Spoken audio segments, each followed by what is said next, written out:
ALDERMAN made history last week when he was elected the youngest alderman in the city. Not only that, he is also the first from a British Bangladeshi background. Working his way up from a council estate in Bethnal Green has been, he says, quite the journey. Daniel Henry spent the day with him.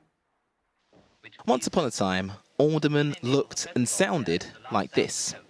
Now Alderman Maurice Jenks has been elected by his fellow aldermen and a procession is formed to the Guildhall Church. But times are changing. ALDERMAN became an alderman in September. But not everyone knows what it means. How come we are not been famous this word? And like you say, I understand, okay, you've been, yes, this is a life, yeah, and everything, but how come that we are not everybody familiar? Do you know what an alderman is? Oh yeah, someone who looks after their stuff and keeps buying and orders things. Not quite, not quite. Aldermen hold an important civic and ceremonial role in the capital. They support the Lord Mayor as a senior elected official in the City of London.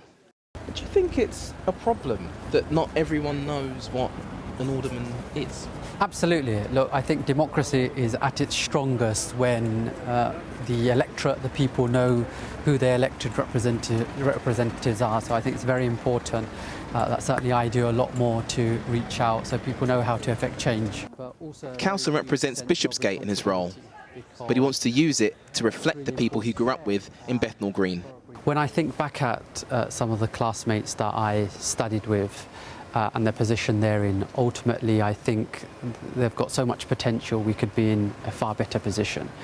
I think we have a lot of talent in our schools, but not a lot of opportunity. And if we had the opportunities, the people I studied with would be in my position. If we invested more in communities like this, you'd have a lot more of people like me in the city, not only contributing to the city, but the wider country. Kausa is the youngest alderman the capital has seen in 700 years, and the first to come from a British Bangladeshi background. But if he's got anything to do with it, he won't be the last. Daniel Henry, ITV News.